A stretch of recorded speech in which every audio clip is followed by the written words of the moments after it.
जिसने तुम्हें मझधार में छोड़ दिया, फिर उसे कोई हक नहीं है जानने का कि तुम किनारे तक पहुंचे या नहीं। नमस्कार प्यारे साथियों, स्टोरियन सफर यूट्यूब चैनल में आप सभी प्रियजनों का दिल से स्वागत है। दोस्तों, आज की कहानी एक राजा के अहंकार और गरीब किसान के भाग्य की है। कहानी बहुत ही ज्ञानवर्धक और प्रेरणादायक है, इसलिए आप सभी कहानी के अंत तक हमारे साथ बने रहें। और चैनल पर नए हैं तो स्टोरियन सफर चैनल को सब्सक्राइब करके बेल आइकन ऑन कर लें। मित्रों, प्राचीन समय की बात है। नंदनपुर नामक किसी गांव में हरिया नाम का एक किसान रहता था। वह किसान बड़ा ही निर्धन था। उसके परिवार को 2 वक्त की रोटी भी बड़ी मुश्किल से नसीब हो पाती थी। किसी तरह उस किसान का परिवार गरीबी में अपना जीवन गुजार रहा था। कुछ दिनों के बाद उस किसान के घर में एक बच्चे का जन्म हुआ।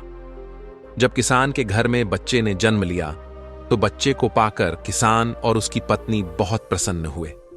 उनकी खुशी का कोई ठिकाना नहीं रहा, क्योंकि शादी के कई साल बाद उनके आंगन में बच्चे की किलकारी गूंजी थी। जब आसपास के लोगों को यह पता चला कि किसान के घर में बच्चे का जन्म हुआ है, तो आस पड़ोस के लोग और नाते रिश्तेदार किसान की पत्नी को बधाई देने के लिए उसके घर आने लगे। किसान हरिया के घर जश्न का माहौल था। खूब खुशियां मनाई जा रही थीं। तभी क्या होता है कि उस किसान के घर एक बड़े ही सिद्ध महात्मा भिक्षा मांगने के लिए आते हैं और द्वार पर खड़े होकर भिक्षा के लिए आवाज लगाने लगते हैं। किसान के घर में आज बड़ा ही खुशी का दिन था, इसीलिए उसने जब साधु महाराज को द्वार पर खड़ा हुआ देखा तो किसान अपने घर से बाहर आया और बाहर आकर उन साधु महाराज से बोला, हे महात्मा, आज आप बड़े ही शुभ अवसर पर मेरे घर पर पधारे हैं। कृपया आप घर के अंदर चलिए, कुछ जलपान ग्रहण कीजिए और मेरे पुत्र को आशीर्वाद दीजिए। बहुत दिनों के बाद मेरे घर में एक संतान ने जन्म लिया है। जब इस प्रकार से वह किसान उन साधु महाराज से बार बार विनती करता है तो महात्मा जी मना नहीं कर पाते हैं और किसान के घर के अंदर आ जाते हैं। दोनों पति पत्नी बड़े ही श्रद्धा भाव से महात्मा जी को भोजन कराते हैं और भोजन उपरांत वह किसान साधु महाराज से कहता है, हे गुरुदेव, यह मेरा पुत्र है। कृपया इसे ऐसा आशीर्वाद दीजिए जिससे कभी भी इसके जीवन में कोई दुख तकलीफ ना आने पाए। साधु महाराज जैसे ही उस बच्चे को आशीर्वाद देने के लिए अपना हाथ उठाते हैं तो साधु महाराज की दृष्टि उस शिशु के हाथ पर पड़ती है। बच्चे के हाथ पर एक चिन्ह देखकर साधु महाराज कुछ सोचने लगते हैं। किसान ने जब साधु महाराज को विचार मग्न देखा तो साधु महाराज से पूछा, हे प्रभु, क्या बात है? मेरे पुत्र को देखकर आप किस चिंता में पड़ गए? सब कुशल मंगल तो है ना? साधु महाराज बोले, बेटा, चिंता की कोई बात नहीं है, सब कुशल मंगल है। तुम्हारा पुत्र तो बड़ा ही किस्मत वाला है, क्योंकि तुम्हारे घर में जिस बच्चे ने जन्म लिया है और इसके हाथ पर जो चिन्ह बना हुआ है, यह इशारा करता है कि तुम्हारे पुत्र के भाग्य में राजयोग लिखा हुआ है और यह 16 वर्ष की अवस्था में ही एक नगर का राजा बन जाएगा। महात्मा की यह बात सुनकर किसान को भरोसा नहीं हुआ और बोला, महाराज, यह कैसे संभव है? किसी गरीब का पुत्र भला राजा कैसे बन सकता है? तो इस पर महात्मा जी उस किसान को समझाते हुए बोले, बेटा, ईश्वर की इस दुनिया में हर काम संभव है। इसने अपने पिछले जन्म में कोई ऐसा पुण्य कर्म किया है जिसके कारण इस जन्म में इस बालक को राजपाठ नसीब होगा। आगे समझाते हुए वह महात्मा जी बोले, बेटा, जैसे ही तुम्हारे पुत्र की अवस्था 16 वर्ष की होगी तो इस नगर का जो राजा है उसकी इकलौती पुत्री से तुम्हारे पुत्र का विवाह होगा और विवाह के बाद राजा की धन दौलत और गद्दी पर तुम्हारे पुत्र का अधिकार हो जाएगा। यह सब बातें मैं तुम्हें ऐसे ही नहीं बता रहा हूं, इस बच्चे की हाथों की लकीरें यह सब बता रही हैं। दोस्तों, साधु महाराज की इन बातों को जब किसान और उनकी पत्नी ने सुना तो इन बातों को सुनकर उन्हें बड़ी खुशी होती है कि हमारे घर में किसी साधारण संतान ने नहीं बल्कि एक राजा ने जन्म लिया है। जब इस बात की खबर नगरवासियों को चलती है कि किसान का बेटा एक दिन इस नगर का राजा बनेगा तो दूर दूर से लोग उस किसान के पुत्र के दर्शन के लिए उसके घर आने लगते हैं। एक तरफ तो किसान के घर पर दूर दूर से लोग आ रहे थे, उधर जो उस नगर का राजा था जिसकी पुत्री के साथ में साधु ने विवाह की भविष्यवाणी की थी, वही राजा शिकार खेलने के लिए जंगल को जाता है। जंगल में जाकर वह अपना शिकार तलाश करने लगता है। तभी राजा की दृष्टि एक हिरण पर पड़ती है। हिरण देखकर राजा अपना घोड़ा उस हिरण के पीछे दौड़ा देता है और उस हिरण का पीछा करते हुए राजा बहुत दूर निकल जाता है। उसके साथ में जो सैनिक थे वह भी पीछे छूट जाते हैं। राजा काफी देर तक उस हिरण का पीछा करता है, लेकिन वह उस हिरण का शिकार नहीं कर पाता है, क्योंकि घने जंगल होने के कारण हिरण राजा की नजरों से ओझल हो जाता है। राजा को अपने शिकार का पीछा करते करते बहुत देर हो चुकी थी। इस कारण प्यास के मारे राजा का गला सूखने लगता है। पानी की तलाश में राजा ने चारों तरफ अपनी नजर दौड़ाई, लेकिन आसपास उसे ऐसा कोई पानी का स्रोत नजर नहीं आया जहां जाकर वह अपनी प्यास बुझा सके। पानी की तलाश में राजा जब कुछ और आगे बढ़ता है तो उसे एक गांव नजर आता है। साथियों, यह वही गांव था जिस गांव में उस किसान के घर में एक बच्चे ने जन्म लिया था। जब राजा उस गांव के और नजदीक पहुंचा तो उसे गांव के बाहर एक कुटिया नजर आई, जहां एक साधु महाराज कुटिया के बाहर ध्यान मग्न बैठे हुए थे। राजा महात्मा जी के पास में पहुंचा, महात्मा जी को प्रणाम किया और प्रणाम करके राजा बोला, हे महाराज, मुझे बहुत जोरों की प्यास लगी है। यदि कुछ जल मिल जाए तो आपकी बड़ी मेहरबानी होगी। साधु बोले, राजन, आप थोड़ा इंतजार करिए, मैं अभी आपके लिए पानी लेकर आता हूं। और इतना कहकर महात्मा जी कुटिया के अंदर चले गए। जब महात्मा जी थोड़ी देर में बाहर आए तो उनके हाथ में एक जल से भरा हुआ लोटा था। साधु महाराज ने जल से भरा हुआ लोटा राजा को पकड़ाया। राजा ने पानी पीकर अपनी प्यास बुझाई। पानी पीकर राजा जैसे ही चलने को हुआ तो उसकी दृष्टि उन लोगों पर पड़ गई जो इकट्ठी होकर किसान के घर उसके पुत्र का दर्शन करने के लिए जा रहे थे। मित्रों, जब राजा ने बहुत से लोगों को जाते हुए देखा तो यह देखकर उसने उन महात्मा जी से पूछा, हे गुरुवर, ये इतने सारे लोग इकट्ठे होकर कहां जा रहे हैं? राजा के पूछने पर साधु ने बताया, राजन, यह सब लोग इकट्ठे होकर उस किसान के घर जा रहे हैं जहां कुछ समय पहले एक बच्चे ने जन्म लिया है। जब राजा ने पूछा, महात्मा जी, उस बच्चे में ऐसी क्या खूबी है जो सभी लोग उस बच्चे के दर्शन को जा रहे हैं? तो इस पर महात्मा जी बोले, राजन, उस बच्चे के हाथ पर एक ऐसा नीला निशान बना हुआ है जिसका होना इस बात का संकेत है कि वह इस राज्य का राजा बनेगा। राजा बोला, महात्मा जी, यह सब झूठी बातें हैं। ऐसा कभी नहीं हो सकता, क्योंकि इस राज्य का राजा तो मैं हूं। भला मैं उस गरीब किसान के पुत्र को अपने राज्य का राजा क्यों बनाऊंगा? साधु बोले, राजन, कोई इंसान न तो किसी को राजा बना सकता है और ना ही रंक बना सकता है। बनाने वाला और बिगाड़ने वाला तो कोई और ही होता है। और रही बात उस किसान के पुत्र की राजा बनने की, तो मैं आपकी जानकारी के लिए बता दूं कि आज से 16 वर्ष के बाद उस किसान के पुत्र का विवाह आपकी इकलौती बेटी के साथ में होगा और विवाह के बाद वह इस नगर का राजा बन जाएगा। राजा ने कहा, महात्मा जी, कौन सी बेटी? किसकी बेटी? मेरे तो कोई औलाद ही नहीं है, फिर आपकी भविष्यवाणी कैसे सच साबित हो सकती है? साधु महात्मा बोले, राजन, आज से 1 वर्ष के बाद में आपकी रानी की कोख से एक कन्या जन्म लेगी। उसी कन्या के साथ में इस गरीब किसान के पुत्र का विवाह होगा और विवाह के उपरांत वह इस नगर का राजा बन जाएगा। साथियों, साधु महाराज के मुख से जब राजा इन बातों को सुनता है तो इन बातों को सुनकर वह खुश होता है और दुखी भी होता है। खुश इसलिए होता है क्योंकि राजा की कोई संतान नहीं थी। जब उसे पता चलता है कि उसके घर में भी एक कन्या जन्म लेगी, वह भी एक बेटी का बाप बनेगा, तो यह जानकर राजा को बड़ी खुशी हुई।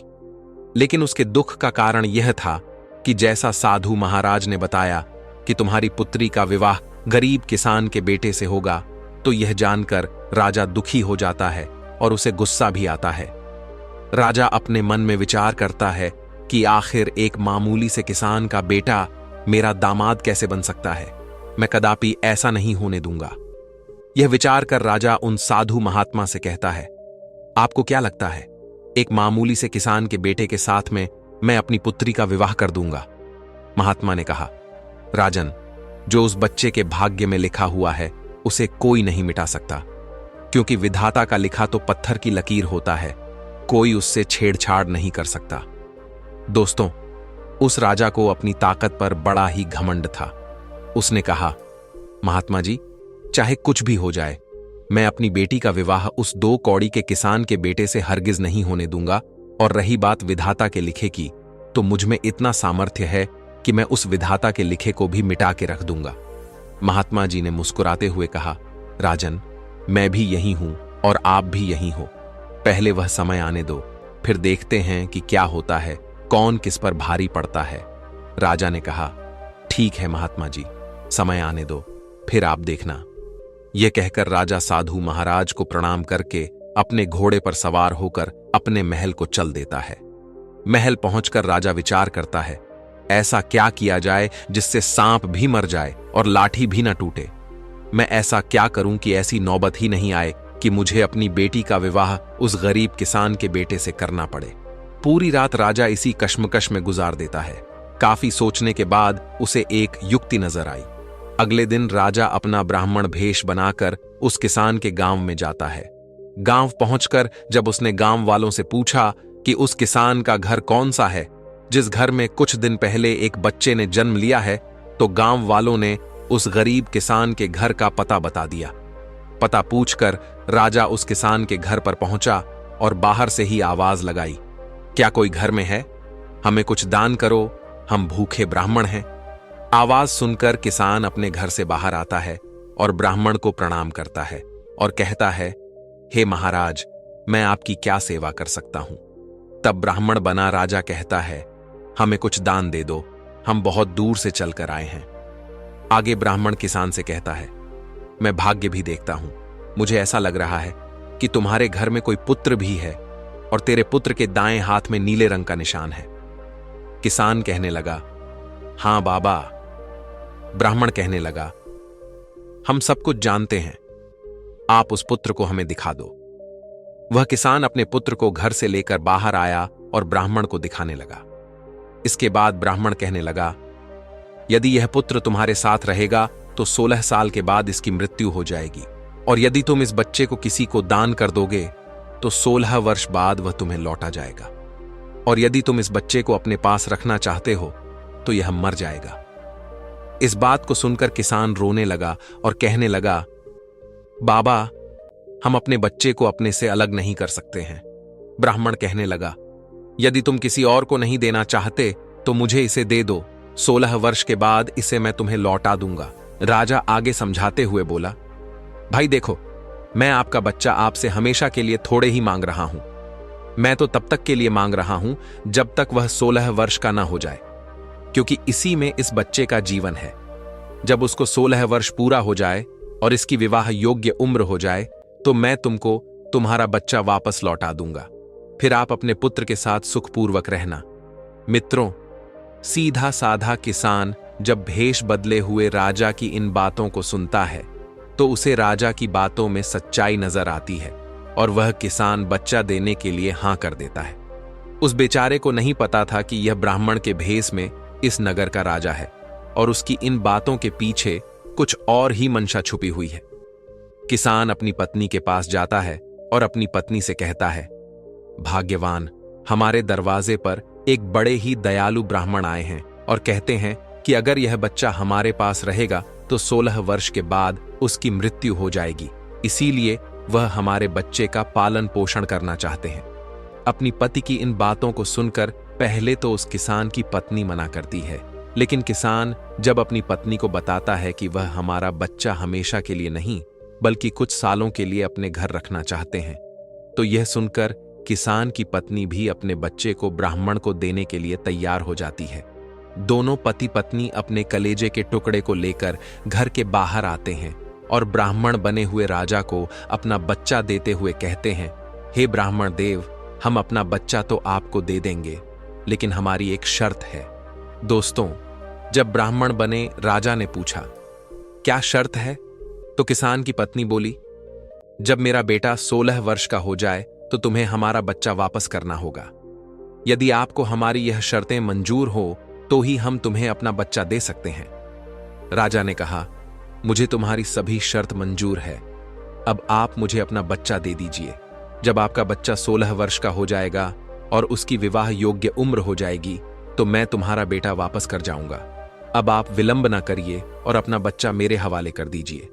मैं इस बच्चे का आपसे भी ज्यादा अच्छा ख्याल रखूंगा। इस प्रकार वह किसान दंपति अपने बच्चे के हित के खातिर अपने नवजात शिशु को ब्राह्मण बने हुए राजा के हवाले कर देते हैं और राजा खुशी खुशी उस बच्चे को लेकर आगे को चल देता है। राजा आज बहुत प्रसन्न था क्योंकि आज वह अपनी योजना में सफल हो रहा था। राजा बच्चे को लेकर के एक नदी किनारे पहुंचा। नदी किनारे पहुंचकर राजा ने सोचा, मैं इस बच्चे का गला दबाकर इसका काम तमाम कर देता हूं और मारने के बाद मैं इस बच्चे की लाश को नदी के जल में प्रवाहित कर दूंगा। लेकिन बच्चे का जब उसने मासूम चेहरा देखा तो उस बच्चे का चेहरा देखकर राजा का विचार बदल गया। वह मन ही मन सोचने लगा, तेरा क्या बघाड़ा है जो तू इसे मारना चाहता है? क्यों इस मासूम बालक की हत्या का पाप अपने सिर लेना चाहता है? इस पाप के लिए तो तुझे नरक में भी जगह नहीं मिलेगी। राजा जब अपनी अंतरात्मा की इस आवाज को सुनता है तो उसके हाथ कांपने लगते हैं। वह बच्चे की हत्या नहीं कर पाता है। फिर सोचता है, ऐसा क्या करूं जिससे मेरे हाथों इस बच्चे की हत्या भी ना हो और भाग्य का लिखा भी मिट जाए।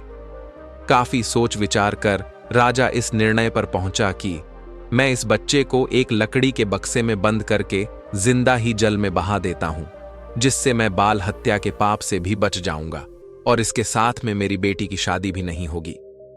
दोस्तों, यही विचार कर राजा एक ऐसा संदूक तैयार करता है जिसमें बच्चे को सांस भी मिलती रहे और वह पानी में भी ना डूबे। संदूक तैयार होने के बाद राजा उस किसान के बेटे को लकड़ी के संदूक में रखता है और उस संदूक को नदी के बहते हुए जल में प्रवाहित कर देता है। यह सब करने के बाद राजा अपने महल को चल देता है। आज राजा बहुत ही प्रसन्न था कि आज मैंने विधाता के लिखे को मिटा दिया, क्योंकि राजा सोच रहा था कि जिस संदूक को मैं बहाकर आया हूं वह संदूक जब गहरी नदी में जाएगा और नदी में कोई बवंडर पड़ेगा तो नदी के बवंडर में फंसकर संदूक डूब जाएगा और उस बच्चे की मृत्यु हो जाएगी। जब बच्चा ही नहीं रहेगा फिर कैसे इसके साथ में मेरी बेटी का विवाह होगा? यही सोचकर राजा बड़ी खुशी के साथ में अपने नगर को लौट गया। मित्रों, वह राजा उस किसान के बच्चे को नदी में बहाकर वहां से चला गया। इधर क्या हुआ कि वह संदूक बहता हुआ किसी अन्य नगर के किनारे पर जा पहुंचा। उस नगर का एक धनवान सेठ रोज सुबह सवेरे ही नदी में स्नान करने के लिए आता था। उस दिन जब वह सेठ नदी पर स्नान करने आया तो उसे नदी के जल में बहता हुआ संदूक नजर आया। सेठ ने जल में बहते हुए संदूक को देखा तो बहते हुए उस संदूक के पास में पहुंच गया और उस संदूक को खोल कर देखने लगा। जैसे ही सेठ ने संदूक खोलकर देखा तो उसने देखा कि संदूक में एक नवजात शिशु बड़े आराम से लेटा हुआ है और अपने पैर का अंगूठा चूस रहा है। यह देखकर तो सेठ के आश्चर्य की सीमा ना रही। सेठ ने तुरंत बच्चे को उठाया और उसे सीने से लगा लिया। सेठ ने सोचा, मैं रोज गंगा स्नान के लिए आता हूं, मां गंगा की मैं आस्था रखता हूं, इसीलिए मां गंगा ने प्रसन्न होकर मुझे यह बच्चा भेंट किया है। मां गंगा बड़ी दयालु है जो मेरी गोदी में उसने इतने प्यारे बच्चे को डाल दिया। सेठ ने मां गंगा को प्रणाम किया और उस बच्चे को लेकर अपने घर अपनी पत्नी के पास में पहुंच गया। जब सेठ की पत्नी ने उस बच्चे के बारे में पूछा कि यह किसका बच्चा है तो सेठ ने सारा घटनाक्रम अपनी पत्नी को बता दिया और बोला, अरे भाग्यवान, मां गंगा ने हमारी पुकार सुन ली, उसने हम निसंतान के घर में यह बच्चा भेजा है। सेठ की पत्नी ने हाथ जोड़कर मन ही मन मां गंगा को धन्यवाद दिया और मां गंगा का धन्यवाद देकर शेठानी ने वह बच्चा सेठ के हाथों से अपने हाथों में ले लिया और उस बच्चे को लेकर दुलार करने लगी। सेठ और शेठानी ने खूब लाड़ प्यार से उस बच्चे का पालन पोषण किया, खूब पढ़ाया लिखाया और इस योग्य बना दिया कि वह अपने पैरों पर खड़ा हो सके। इस तरह उस किसान के पुत्र को सेठ और शेठानी के घर में रहते हुए पूरे 16 वर्ष बीत गए और वह बच्चा अब एक युवा बन चुका था। एक दिन वह बच्चा अपने दोस्तों के साथ में खेल रहा था। तभी वहां से दूसरे राज्य के राजा की सवारी निकली। साथियों, जिस समय उस राजा की सवारी निकल रही थी उसी समय एक छोटा सा बच्चा कहीं से घूमता हुआ राजा के काफिले के सामने पहुंच गया। और काफिले के आगे जाकर खड़ा हो गया। राजा का काफिला तो अपनी धुन में चला जा रहा था। उस छोटी से बच्चे पर किसी का ध्यान नहीं गया। उधर अपने दोस्तों के साथ में खेलते हुए सेठ के लड़के की नजर उस बच्चे पर पड़ गई, तो उस बच्चे को देखकर चिल्लाते हुए राजा के काफिले की तरफ भागा और बड़ी ही फुर्ती से उसने उस मासूम को बचा लिया। मित्रों, जिस राजा का वह काफिला जा रहा था वह वही हो राजा था जिसने कई साल पहले उसे नदी में बहा दिया था, और वह लड़का जिसने मासूम बच्चे की जान बचाई वह वही लड़का था जिसे राजा भेष बदलकर किसान के घर से ले आया था और बाद में नदी में बहा दिया था।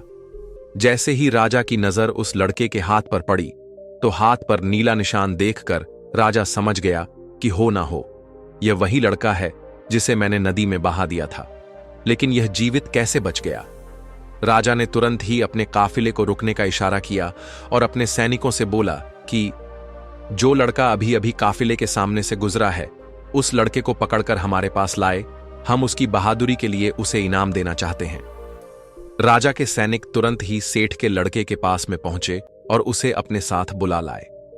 जब सेठ का लड़का राजा के सामने पहुंचा तो उसने राजा को प्रणाम किया और पूछा, आप कौन हो और आपने मुझे क्यों बुलाया है? राजा बोला, बेटा, हम तुम्हारे पड़ोस के राज्य के राजा हैं और तुम्हारी बहादुरी के लिए हम तुम्हें पुरस्कार देना चाहते हैं। हम तुम्हें कोई इनाम दें उससे पहले हम आपसे कुछ सवाल पूछना चाहते हैं। सेठ का लड़का बोला, कहिए राजन, आप मुझसे क्या पूछना चाहते हो? तो राजा बोला, बेटा, तुम्हारा कौन सा गांव है, कौन तुम्हारे माता पिता हैं और तुम्हारे हाथ पर यह नीला निशान कैसा है? राजा के पूछने पर वह लड़का कहता है, हे राजन, मैं पड़ोस के गांव में रहता हूं और मेरे पिता मानो सेठ बहुत ही धनवान सेठ हैं, और आप जिस निशान की बात कर रहे हैं यह निशान तो मेरे हाथ पर बचपन से है, लेकिन आप यह सब क्यों पूछ रहे हो? राजा ने कहा, बस ऐसे ही, कोई खास बात नहीं है। फिर राजा उस लड़के से बोला, हम आपके माता पिता से मिलना चाहते हैं, क्या तुम हमें अपने माता पिता से मिलवाने के लिए अपने साथ ले चलोगे? लड़का बोला, क्यों नहीं राजन, यह तो हमारा बड़ा सौभाग्य होगा कि आप हमारे घर पर पधारे। चलिए राजन, मैं अभी तुम्हें अपने माता पिता से मिलवाने के लिए ले चलता हूं। इस प्रकार वह राजा इस बात की पुष्टि करने के लिए कि यह बच्चा वही है जिसे मैंने नदी में बहाया था, उस लड़के के साथ मानो सेठ के घर पर जाता है। सेठ जी जब अपने पुत्र के साथ में किसी राजा को आता हुआ देखते हैं तो सोचने लगते हैं कि ऐसा क्या हो गया जो किसी दूसरे राज्य का राजा मुझसे मिलने के लिए मेरे घर आ रहा है। जब राजा सेठ जी के पास में पहुंच गया तो सेठ जी ने राजा से पूछा, महाराज, आप किस नगर के राजा हैं और किस प्रयोजन से आप मेरे द्वार पर पधारे हैं? राजा कहता है, सेठ जी, मैं आपके पड़ोस के राज्य का राजा हूं और मैं आपके घर आपको बधाई देने के लिए आया हूं। जब सेठ ने पूछा, किस बात की बधाई? तो राजा बोला, सेठ जी, आपका बेटा बड़ा ही बहादुर है। आज इसने अपनी बहादुरी से एक मासूम बच्चे की जान बचाई है। सेठ जब राजा के मुख से अपने पुत्र की प्रशंसा सुनता है तो उसका सीना चौड़ा हो जाता है। सेठ राजा से कहता है, हां महाराज, मेरा बेटा तो बचपन से ही बहादुर है और जब से यह हमें मिला है तब से हमारे घर में बरकत ही बरकत है। राजा ने कहा कि आपको मिला है, मैं समझा नहीं आपके कहने का क्या मतलब है। सेठ कहने लगा कि महाराज, अब आपसे क्या छुपाना, यह मेरा असली बेटा नहीं है, यह तो मुझे नदी किनारे एक संदूक में पड़ा हुआ मिला था। दोस्तों, राजा को जब यह पता चलता है कि यह वही लड़का है जिसे कुछ साल पहले उसने नदी में बहा दिया था तो यह सुनकर राजा चिंता में पड़ जाता है। कुछ देर सोचने के बाद राजा उस सेठ से कहता है, सेठ जी, मैं आपके पुत्र की बहादुरी का कायल हूं और मुझे अपनी बेटी की सुरक्षा के लिए ऐसे ही बहादुर लड़कों की आवश्यकता है। यदि आप आज्ञा दें तो मैं आपके लड़के को अपने यहां नौकरी पर रखना चाहता हूं। सेठ ने कहा, राजन, यह तो बड़ी ही अच्छी बात है कि मेरा बेटा आप जैसे राजा के यहां नौकरी करेगा। मैं इसके लिए सहमत हूं। सेठ की सहमति मिलने के बाद राजा एक चिट्ठी लिखता है। चिट्ठी लिखने के बाद राजा उस चिट्ठी को एक लिफाफे में बंद करता है, उस पर अपनी मोहर लगाता है। यह सब करने के बाद राजा सेठ के लड़के से कहता है, बेटे, मैं तो अभी किसी काम से दूसरे राज्य को जा रहा हूं, तुम इस चिट्ठी को लेकर मेरे राज्य चले जाओ और इस चिट्ठी को महारानी को पकड़ाना। चिट्ठी पढ़ते ही महारानी तुम्हें नौकरी दे देगी। साथियों, इधर तो राजा अपने काफिले को अपने साथ में लेकर आगे बढ़ जाता है, उधर सेठ का लड़का राजा के नगर को चल देता है। चलते चलते सेठ का लड़का एक घने जंगल में पहुंचा। जंगल में पहुंचकर वह लड़का मार्ग भटक गया और मार्ग भटककर वह दूसरी दिशा में बढ़ गया। जिस मार्ग पर वह आगे बढ़ रहा था वह रास्ता डाकुओं के अड्डे पर जाता था और इस प्रकार वह चलते चलते डाकुओं के अड्डे पर पहुंच गया। वहां पहुंचकर उसकी नजर एक झोपड़ी के ऊपर पड़ी। झोपड़ी को देखकर सेठ के लड़के ने अपने मन में विचार किया कि क्यों न आज की रात इस झोपड़ी में ही ठहर कर बिताई जाए। यह विचार कर सेठ के लड़के ने झोपड़ी की तरफ अपने कदम बढ़ा दिए।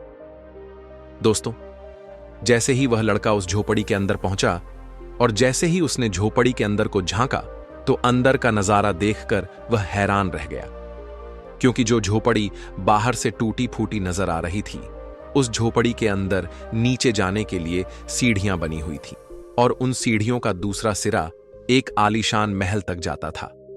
दोस्तों, जैसे ही लड़का सीढ़ियां उतरकर नीचे महल में पहुंचा तो उसने देखा कि एक बूढ़ी महिला खाना बना रही है। जब उस बुढ़िया की नजर उस लड़के पर पड़ी तो लड़के को देखकर वह बुढ़िया बोली, बेटा, तुम कौन हो, कहां से आए हो और बिना इजाजत तुम अंदर कैसे प्रवेश कर गए? सेठ के लड़के ने सारा घटनाक्रम उस बुढ़िया को बताया और कहा, मैया, मैं रास्ता भटक कर आपके पास आ गया हूं। यदि आप मुझे एक रात ठहरने की इजाजत दे दें तो आपकी बड़ी मेहरबानी होगी और मैं वचन देता हूं कि प्रातः होते ही मैं यहां से चला जाऊंगा।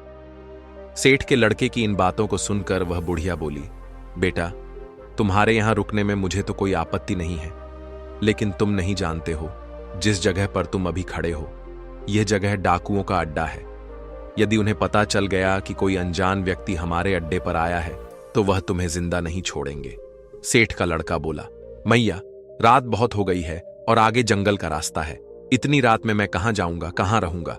मुझे तो रास्ते का भी ज्ञान नहीं है। मैं रास्ता भटक चुका हूं। अगर बाहर गया तो जंगली जानवर मुझे मारकर अपने मुंह का निवाला बना लेंगे। अब ऐसी स्थिति में मैया, आप ही मुझे कोई रास्ता दिखाइए जिससे मेरे प्राण बच जाए। दोस्तों, सेठ के लड़के की इन बातों को सुनकर उस बुढ़िया को उस लड़के पर दया आ गई। उसने रात गुजारने की इजाजत दे दी। कुछ समय के बाद डाकू अपने अड्डे पर वापस आते हैं। जैसे ही उनकी नजर घर के कोने में सोए हुए सेठ के उस लड़के पर पड़ती है तो वे उस बुढ़िया से पूछते हैं, अम्मा जी, यह लड़का कौन है और यह हमारे अड्डे पर क्या कर रहा है? डाकुओं के पूछने पर वह बुढ़िया कहती है, बेटा, यह बहुत ही नेक दिल बच्चा है और यह नौकरी की तलाश में राजा का पैगाम लेकर राजमहल को जा रहा है। इससे तुम्हें कोई भी खतरा नहीं है। बेचारा मार्ग भटक गया है और यहां आ पहुंचा। डाकू बोले, अम्मा, तू भी कितनी भोली है, किसी को भी पनाह देती है। किसी ने यदि हमारे बारे में दुष्ट राजा को बता दिया तो राजा हमारा जीना दुश्वार कर देगा। तभी दूसरा डाकू बोला, रुको, मैं अभी इस लड़के की तलाशी लेता हूं, कहीं यह राजा का गुप्तचर तो नहीं है। और ऐसा कहकर वह सोते हुए सेठ के लड़के की तलाशी लेने लगता है। जब डाकू सेठ के लड़के की तलाशी लेता है तो उसे सेठ के लड़के की जेब से राजा का लिखा हुआ पैगाम मिलता है जिस पर राज्य की मोहर लगी हुई थी।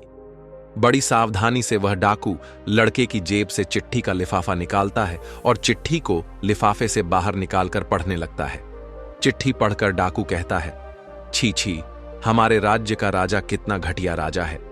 जब बुढ़िया पूछती है, बेटा, ऐसा इस चिट्ठी में क्या लिखा हुआ है जिसे पढ़कर तुम अपने ही नगर के राजा को घटिया राजा बोल रहे हो?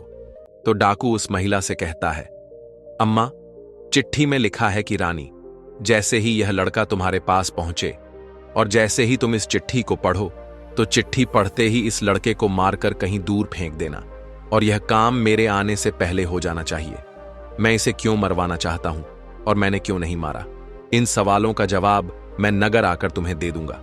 दोस्तों, डाकू के मुख से चिट्ठी में लिखी हुई बातों को जब बुढ़िया ने सुनी तो वह कहने लगी, बड़ा ही दुष्ट राजा है, जिसके हाथों से चिट्ठी भिजवा रहा है उसी को मरवाने का आदेश भी दे रहा है।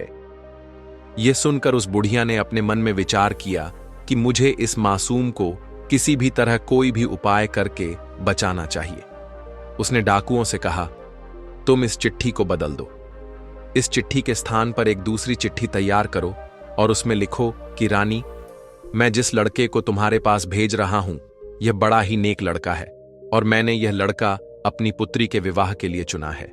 इसीलिए रानी, जैसे ही यह लड़का तुम्हारे पास आए तो तुम राजकुमारी का विवाह इस लड़के से कर देना और ध्यान रखना यह काम मेरे नगर वापसी से पहले हो जाना चाहिए। मुझे यह लड़का क्यों पसंद है, क्यों मैं अपनी बेटी का विवाह इस लड़के से करना चाहता हूं, इन सवालों के जवाब मैं तुम्हें नगर वापस आकर दूंगा। तुम्हारा प्रिय राजा। साथियों, यह लिखकर डाकू ने उस चिट्ठी को लिफाफे के अंदर डाला और बड़ी सावधानी के साथ पुनः उस लड़के की जेब में रख दिया। इसके बाद डाकुओं ने खाना पीना खाया और चोरी करने के लिए अपने अड्डे से बाहर निकल गए। उधर अगला दिन हुआ तो बूढ़ी माता ने सेठ के लड़के को उठाया और कहा, बेटा, सुबह हो गई है, अब तुम जहां जाना चाहते हो वहां जा सकते हो। सेठ के लड़के ने उठकर बूढ़ी माता को प्रणाम किया, राजमहल का मार्ग पूछा और बूढ़ी माता से विदा लेकर अपनी मंजिल की तरफ बढ़ गया। कुछ समय पश्चात सेठ का लड़का रानी के सामने राजा के महल में था। सेठ के लड़के ने महारानी से कहा, रानी साहिबा, महाराज ने आपके नाम यह पैगाम भेजा है, आप इस चिट्ठी को पढ़ लीजिए और बताएं मुझे क्या करना है। दोस्तों, महारानी ने लिफाफे में रखी चिट्ठी निकाली और पढ़ने कही। चिट्ठी में लिखा हुआ था कि यह लड़का बड़ा ही नेक दिल है, बड़ा ही बुद्धिमान और ज्ञानी है। यह राजकुमारी से विवाह करने के योग्य है, इसीलिए मेरे आने से पहले ही तुम इसका विवाह राजकुमारी से करवा देना। जब रानी चिट्ठी पढ़ती है तो चिट्ठी में लिखी हुई बातों को पढ़कर रानी सोचने लगती है कि महाराज को इस लड़के में ऐसी क्या खूबी नजर आई जो जल्दी से जल्दी राजकुमारी के साथ इसका विवाह करने का आदेश दिया है। महाराज इस प्रकार कैसे किसी अनजान के साथ राजकुमारी का विवाह कर सकते हैं। लेकिन फिर उसने देखा कि चिट्ठी के लिफाफे पर राजा के हस्ताक्षर थे और उनकी मोहर लगी हुई थी और उस चिट्ठी में लिखा हुआ था कि मैं तुम्हारे सभी सवालों के जवाब नगर वापस आकर दूंगा। तो यह पढ़कर रानी तत्काल ही पंडित को बुलाकर राजकुमारी का विवाह उस लड़के के साथ करवा देती है। इस प्रकार वह लड़का राजा का दामाद बनकर राजकुमारी से विवाह करके सुखपूर्वक राजा के महल में रहने लगता है। कुछ दिनों के बाद में राजा अपना काम समाप्त करके अपने नगर को आता है। राजा बड़ा ही प्रसन्न था क्योंकि उसे तो लग रहा था कि अब तक तो रानी ने उस लड़के को मरवाकर कहीं दूर फेंक दिया होगा। अब उस लड़के के साथ मेरी बेटी का विवाह कैसे हो सकता है? मैंने तो भाग्य के लिखे को ही मिटा दिया है। लेकिन साथियों, जैसे ही राजा अपने महल में पहुंचता है और उस गरीब किसान के बेटे को अपनी राज्य गद्दी पर बैठा हुआ देखता है तो उसके आश्चर्य की सीमा नहीं रहती है, क्योंकि जिस लड़के को राजा ने रानी के पास इसलिए भेजा था कि रानी इसका कत्ल करा देगी, लेकिन यहां तो सब उल्टा ही हो गया। जब उसे यह पता चलता है कि मेरी पुत्री का विवाह उसी व्यक्ति के साथ हो गया है जिसकी भविष्यवाणी साधु महाराज ने की थी, तो यह जानकर राजा क्रोध में भर जाता है। उसे अपनी पत्नी पर बहुत गुस्सा आता है कि रानी ने मेरी आज्ञा का पालन क्यों नहीं किया। उसने महारानी से पूछा, मैंने जब तुम्हें इस लड़के को मारने का आदेश दिया था, फिर तुमने इसके साथ राजकुमारी का विवाह क्यों कर दिया? राजा की इन बातों को सुनकर रानी कहती है, महाराज, मैंने तो वही किया है जैसा आपने आदेश दिया था, इसमें मेरी क्या गलती है? राजा ने महारानी को चिट्ठी दिखाने का आदेश दिया। महारानी चिट्ठी लेकर बाहर आई। राजा ने जब लिफाफा खोला और उस चिट्ठी में लिखी हुई बातों को पढ़ा तो देखा कि उसमें तो कुछ और ही लिखा हुआ था। यह देखकर राजा ने बड़े ही गुस्से में आकर सैनिकों से कहा, जाओ और जाकर के उस लड़के को पकड़ कर लाओ जिसके साथ राजकुमारी का विवाह हुआ है। सैनिकों ने तुरंत ही राजा की आज्ञा का पालन किया और उस किसान के बेटे को पकड़कर राजा के सामने ले आए। राजा ने गुस्से में उस लड़के से कहा, तुम्हारी हिम्मत कैसे बढ़ गई मेरी पुत्री से विवाह करने की? तुमने मुझे बहुत बड़ा धोखा दिया है और मेरे राज्य में धोखे की सजा केवल और केवल मौत होती है। अब तुम मरने के लिए तैयार हो जाओ। मैं तुम्हें अपना दामाद किसी भी कीमत पर स्वीकार नहीं कर सकता। तुम एक गरीब किसान के बेटे हो और गरीब ही रहोगे। मैं भी देखता हूं कि तुम किस प्रकार इस नगर का राजा बनते हो। मित्रों, राजा की इन बातों को सुनकर वह लड़का बोला, महाराज, आप यह क्या कह रहे हो? मैंने आपको क्या धोखा दिया है और आप बार बार किस किसान की बात कर रहे हो, जबकि आपको भी पता है कि मैं किसान का बेटा नहीं बल्कि एक सेठ का बेटा हूं। राजा ने कहा, तुम मुझे अपनी बातों में उलझाकर बेवकूफ बनाना चाहते हो, लेकिन अब मैं तुम्हारी किसी बात में नहीं आऊंगा। आज का दिन तुम्हारे जीवन का अंतिम दिन साबित होगा। इतना कहकर राजा अपनी तलवार उठा लेता है। राजा के हाथ में तलवार देखकर राजकुमारी राजा के सामने खड़ी हो जाती है और कहती है, पिताजी, आप जिस पर तलवार चला रहे हैं वह मेरे पति परमेश्वर हैं। उन्हें मारने से पहले तुम्हें मुझे मारना होगा। इधर राजमहल के अंदर यह सब कुछ चल रहा था कि तभी एक सैनिक राजमहल में आता है और आकर राजा से कहता है, महाराज, एक बड़े ही सिद्ध महात्मा आए हुए हैं और अभी इसी समय आपसे मिलना चाहते हैं। राजा ने कहा, ठीक है, महात्मा जी को अंदर ले आओ। आदेश मिलते ही सैनिक दौड़ा हुआ महात्मा जी के पास जाता है और उन्हें अपने साथ में ले आता है। राजा ने उठकर महात्मा जी को प्रणाम किया और उनके आने का प्रयोजन पूछा। महात्मा जी ने कहा, लगता है राजन, आपने मुझे पहचाना नहीं। जब राजा ने कहा, आप कौन हो और मुझसे क्यों मिलना चाहते हो, तो महात्मा जी ने बड़ी ही विनम्रता के साथ मुस्कुराते हुए जवाब दिया, राजन, मैं वही महात्मा हूं जिससे आप 16 साल पहले मिले थे और मैंने आपको बताया था कि आज से 16 साल के बाद में आपकी पुत्री का विवाह इस गरीब किसान के बेटे से होगा। लेकिन आपने कहा था कि मैं राजा हूं और मैं कुछ भी कर सकता हूं, लेकिन देखा राजन, जो भाग्य में होता है वही होकर रहता है। साथियों, जब राजा साधु की इन बातों को सुनता है तो हाथ जोड़कर कहता है, गुरुदेव, मुझे क्षमा कर दीजिए। आप सच कहते थे कि कोई न तो किसी का भाग्य मिटा सकता है और ना ही उसमें कोई बदलाव कर सकता है। विधि के विधान को कोई नहीं बदल सकता। जो भी जिसके भाग्य में लिखा हुआ है वह उसे मिलकर ही रहता है। मैं नियति के हाथों हार चुका हूं। महात्मा जी ने कहा, राजन, भाग्य के सामने कोई नहीं टिक सकता, इसीलिए अब तुम व्यर्थ की चिंता छोड़ो। किसान के बेटे को अपना दामाद स्वीकार करो और अपना राजपाठ उसे सौंपकर सुखपूर्वक जीवन व्यतीत करो। यही नियति का लेखा है और इसी में तुम्हारी भलाई है। साथियों, इस प्रकार वह राजा अपना सारा राजपाठ किसान के पुत्र को सौंप देता है। पूरे नगर में राजा की चर्चा होने लगती है कि राजा बड़ा ही नेक दिल इंसान है जो उसने अपनी पुत्री का विवाह एक साधारण से लड़के से किया। इधर किसान का बेटा उस नगर का राजा बनकर सुखपूर्वक अपना जीवन बिताने लगता है। राजा ने भी यह सोचकर अपने अहंकार का त्याग कर दिया कि मेरे इतना सब करने के बाद भी नियति ने जो तय कर रखा था वही हुआ। साथियों, इस कहानी से हमें बहुत ही महत्वपूर्ण सीख मिलती है कि कुछ परिस्थितियां हमारे नियंत्रण में नहीं होती हैं। वह समय के अनुसार पहले से ही तय है, जिन्हें हम चाहकर भी नहीं बदल सकते। उम्मीद करता हूं दोस्तों, आपको कहानी पसंद आई होगी। कहानी अच्छी लगी हो तो वीडियो को लाइक करके चैनल को सब्सक्राइब कर लेना, साथ में बेल आइकन भी दबा देना और जाते जाते कमेंट में जरूर बताएं आपको कहानी कैसी लगी। धन्यवाद। जय श्री कृष्णा।